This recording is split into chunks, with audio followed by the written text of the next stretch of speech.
I love the way that this is the club he wanted to play for. I mean, that says Manchester United got an attraction even without Euro. And I understand that Newcastle were told that too. So they tried another strategy. They tried to agree with Leipzig. So I think Šeško has done a choice with his heart. I mean, I don't think there were a lot of difference between the two offers. So he comes to Manchester United. He's got everything to win to come there.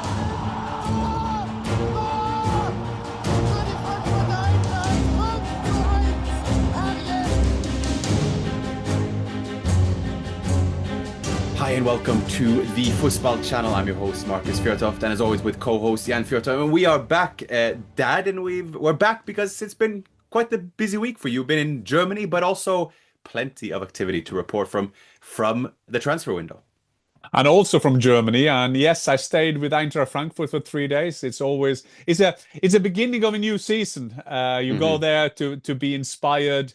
I had a great chat with Axel Hellmann, the CEO of Eintracht Frankfurt, a friend of mine now. We work together on different projects. I also had my customary, I think that's the right way to say, with Markus Fjørtoft, the head of sport at Eintracht Frankfurt. It's also inspiring to understand, to be able to analyze situations, Markus. You know, I'm very curious. I want to learn about things. I watched the training of Eintracht Frankfurt, stay there for a couple of days, and wow, I was back to my old training ground.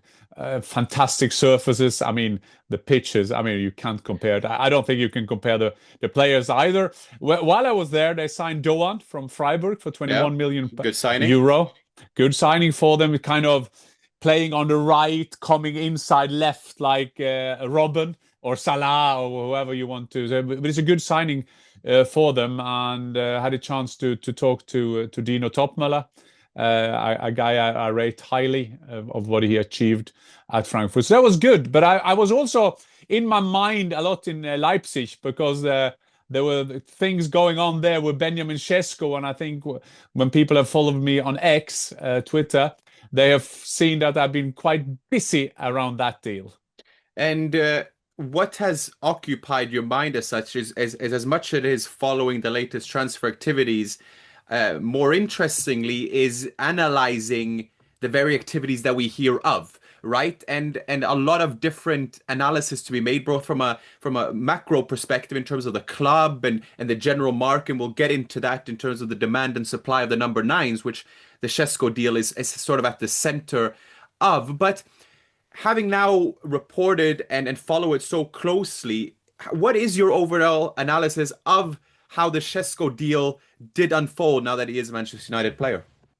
Well, first of all, there is some great transfer expert out there in Germany. You have Christian Falk, Florian Plettenberg, of course, Fabrizio Romano, the big one, David Ornstein in England, Ben Jacobs that we met at event, Marcus, is doing well. So there's so many good, and there are more as well, good people out there. I never try to be the best, because I can't, because they got more time, they're probably more networked than me, but some deals I know a bit, and I have a target to try to analyze it, like you were saying. It was quite interesting to see the different approaches they had, the two clubs, Newcastle United and Manchester United, to Leipzig.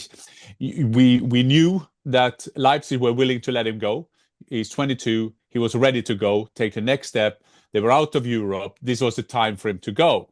I also could report very early. I don't want to pride myself in saying I was exclusive, but I was as close as you get. I said that the player wanted to go to Manchester United, and I understand that Newcastle were told that too. So they tried another strategy. They tried to agree with Leipzig. So they got a higher bid in, or the first bid, the formal bid that they submitted. Manchester United probably talked to his camp, knowing about that. But of course, Leipzig, and I think that was the process of what I tried to explain, is that, well, it's quite easy, because Šeško can only say, I want to go to Manchester United, and done deal.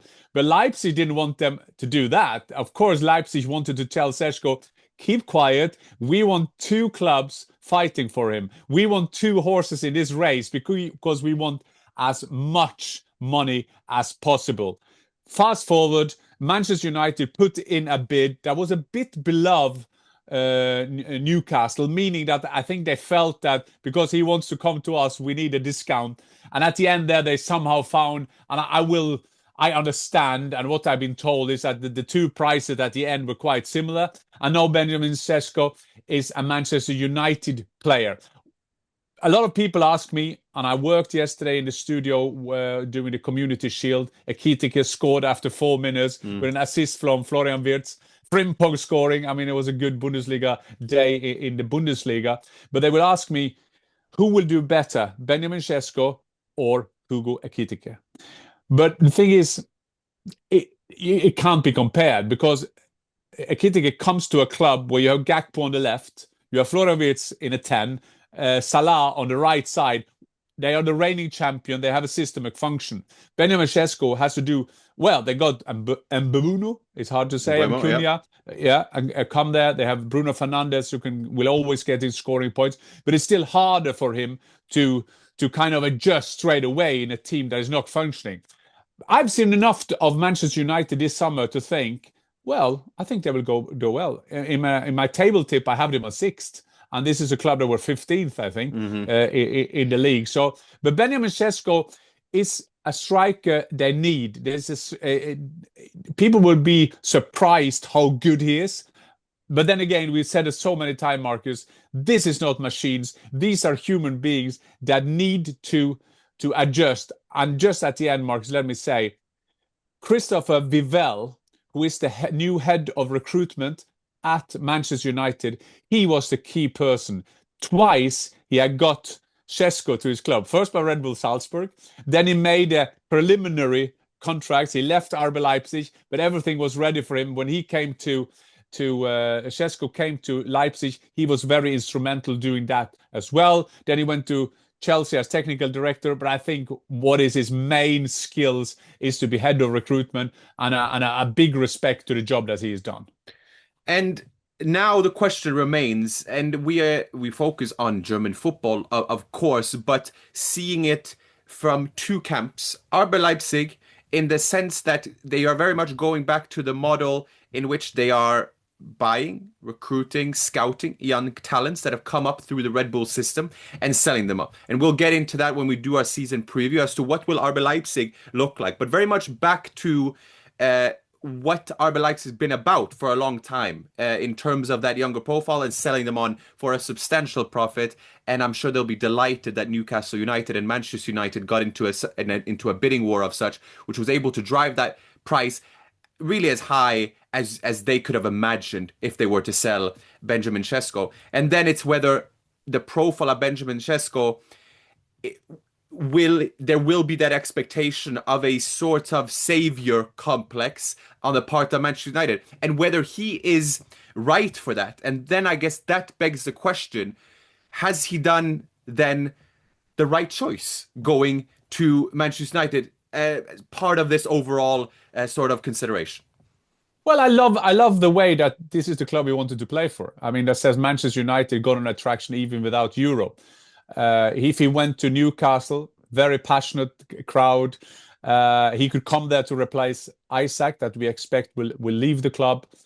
So I think Šeško has done a choice with his heart. I mean, I don't think there were a lot of difference between the two offers. So he comes to Manchester United. He's got everything to win to come there. Also remember, there are 3 attackers coming there, so it's not just on his shoulders, which is a good point. And another good point you did, Marcus, is where RB Leipzig is at the moment as a development club. They have Xavi Simons, they have Openda and Šeško more or less in the market. And it's a bit like Eintracht Frankfurt back in the days, where they had 3 great strikers in Frankfurt, and they sold all 3 of them in the right same season. But this is something else. So they said, and I think the RB Leipzig meant that, if Openda and Simons would have been sold, they could have kept Šeško, because he's a very mind-headed guy, great attitude, so he will have kind of adjusted to that situation as well. The latest on Xavi Simons, and I talked to people in Leipzig today, is moving slowly. There has been link now to Manchester City as well. I mean, I saw that earlier today, but it was also Manchester City, Rodrigo, Savinho maybe go to Tottenham. But Xavi Simons, the funny thing about that deal is that every party want him to leave. Xavi Simons want to leave, RB Leipzig want to sell him. But Chelsea, where he has been most linked with, is moving slowly. Let's put it this way. There's not a formal bid in, but we expect that Xavi Simons will leave RB Leipzig. And one of the reasons, Marcus, they have to do it now is, of course, they're outside Europe, because this is a club that have their prognosis for every season to be in the Champions League. That is the target for this club. So they have to find that money somewhere. An interesting thing, Dan, Marcus, as well, is that the head of sport at Red Bull, the big Red Bull industry, so to say, is Jurgen Klopp. And they want Harvey Elliott to play for Liverpool, who yesterday missed a penalty that could be his last kick for Liverpool for this time. So I think that could be a great signing for RB Leipzig. I always liked Harvey Elliott. I think he's a local lad. He would have probably wished that he should have stayed at Liverpool Football Club. But Harvey Elliott is linked big time to RB Leipzig. And just quickly, that on the Isak situation, then when Newcastle don't get Šeško, and would have certainly made it easier for Newcastle to let Isak go if they got him. You don't get the impression that it's someone that would like to stay, that would be forced against his will as such. I always find it interesting because reputationally, Newcastle coming off a season in which they won a trophy, they qualified for the Champions League, they finally had money to spend, have hit a wall, so to speak, in the transfer window, letting Isak go there as well after having missed out on a few key targets despite offering the limit, and if not more, for the likes of Šeško. And then there's obviously the business concern in terms of how much they can sell Isak for, especially for someone who probably doesn't want to stay there.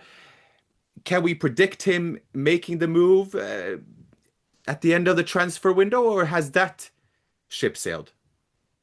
Well, you have the feeling that he will leave at the end of the transfer window, although you need a replacement in. I mean, they're desperate for that. They tried to Ekitike, they tried to Šeško, and they lost out of both of them. Our friend of the podcast, David Ornstein, said 3 months ago, he got a feeling that Isak, there could maybe be some movement in the summer, despite not knowing if they got in the Champions League or what have you got. So Isak now find a balance between being as provocating the situation, irritating the situation, but still don't burn every bridge to Newcastle. Newcastle is a club that have had some fantastic number 9s over the years, and somehow he will kind of ruin that reputation.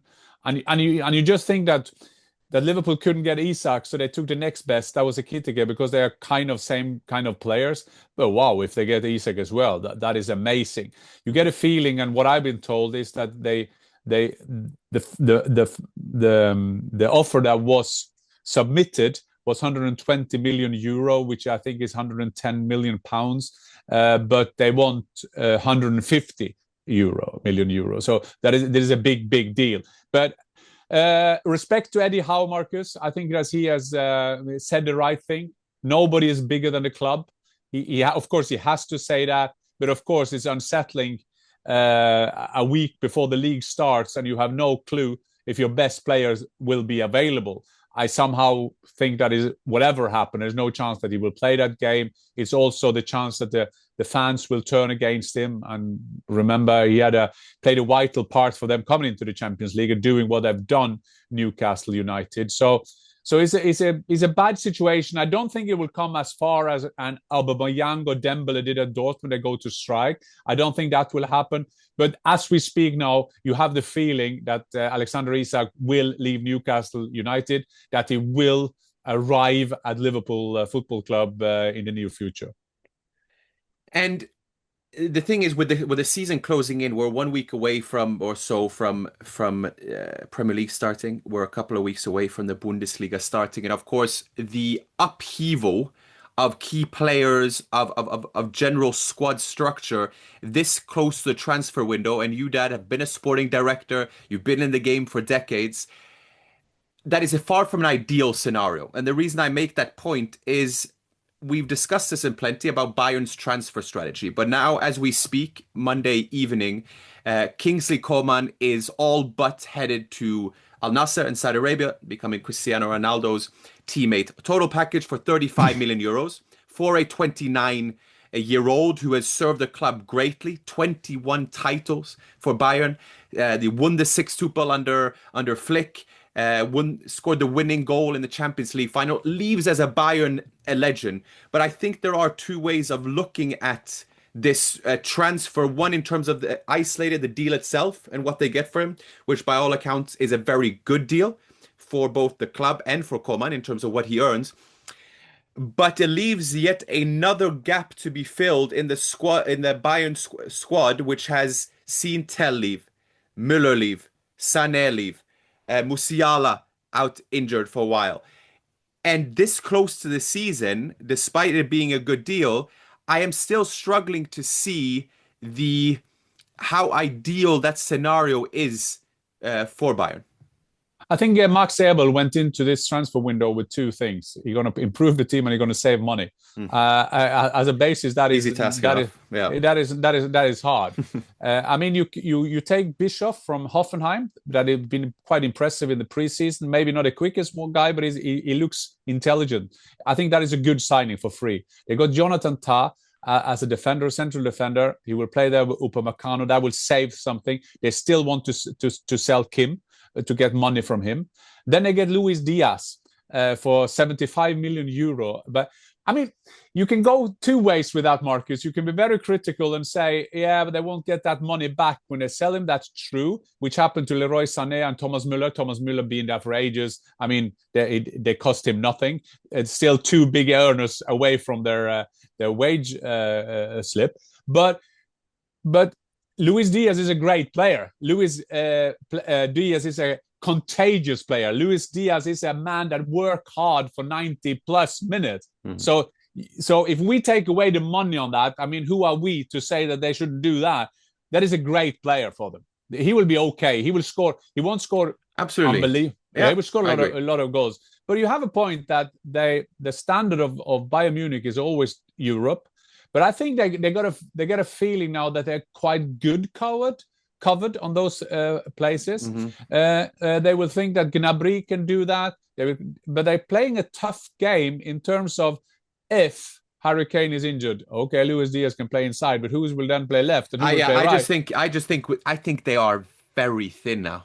That's my concern. Especially if they're competing in Europe, and you can say a lot. We can say a lot about Sané's end product. We can say a lot about Kingsley Coman, who didn't once hit double digits in goals over the course of his 10 or so seasons at the Bayern, who last season completed only 90 minutes. I think he got subbed on 14 times. He got subbed off 13 times, something along those numbers. Not a consistent performance. So Eberl is very much stuck between a rock and a hard place because he needs to sell. Coman was earning 17 million euros brutto, so before taxes at Bayern. Under that new payment structure at Bayern, that is very high for someone who doesn't have the proportionate output. But under the current circumstances, they very much would have benefited from having Kingsley Coman in the structure. And I am just a bit curious, having seen Bayern's transfer activities over the course of this summer already, that has already involved the Club World Cup, that seems ages ago, that you're suddenly now between 11th, 12th of August and the end of this transfer window in 3 weeks, 2.5, 3 weeks time, that you're suddenly able to get a couple in. I guess the most tangible and most realistic candidate, despite Stuttgart saying no chance, despite them saying the deadline is when we play the Super Cup in a week, is Woltemade, and that the money you can get from Coman now at least gives Bayern the treasury to say 60 million, let's have a conversation. Well, yeah, and if I said there was two things that he was told by the transfer window, there was a third thing, is that we want younger players in the team. We want to get him. You can talk about the Paul Vanna, who is now around. We just saw they extended the contract of a 16-year-old and a 17-year-old. Yeah, Leonard Carlskull against Tottenham, who also is another good candidate. Exactly. So I think that they try to find that balance that you have to give them a chance to play in there. But I love numbers. I love math. So if you say that Müller goes out, Diaz in. Okay, 1-1. Diaz coming from a reigning champion, so he's in there. Leroy Sané out. Who is in there for him? Nobody. Okay, you have Coman out. Who is in for him? No one. So you can make a cause, and when you know that most likely, or most likely, Musiala won't play in this first part of the season, then you can have a lack. Then I get your point, what you're saying. But I mean, for Max Ebel, it's easy to put the hat of criticism on him.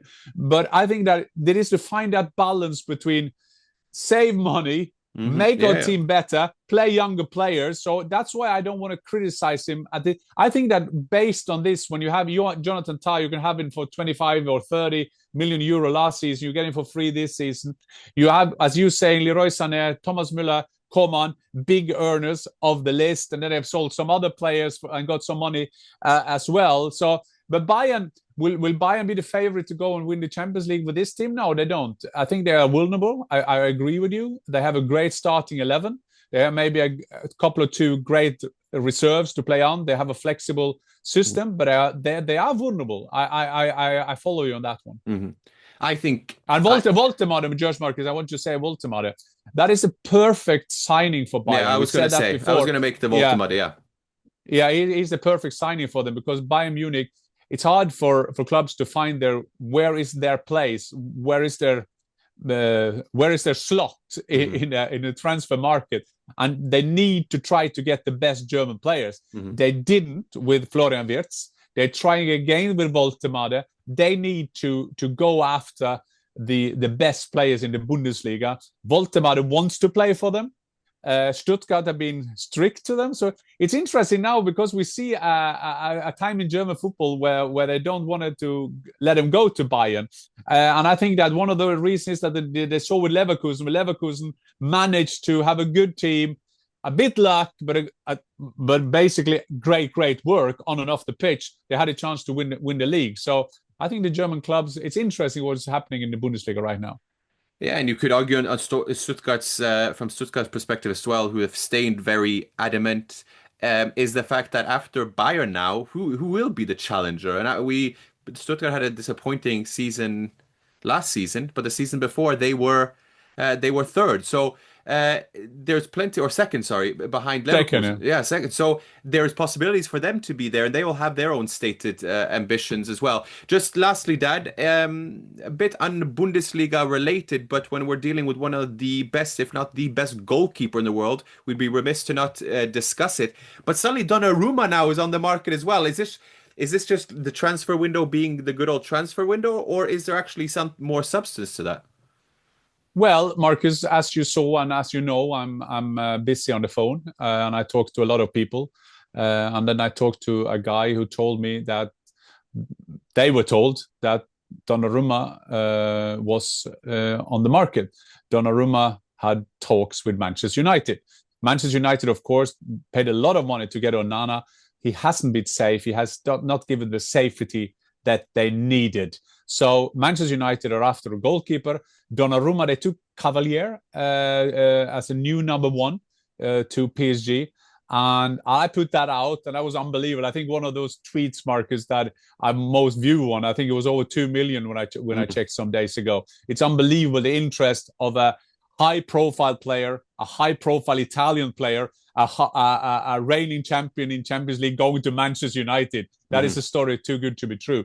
So Donnarumma in talks with Manchester United. And as I knew, Marcus, we were going to do this today, we checked around and in the club of Manchester United. And we were told the following, that this deal is very expensive.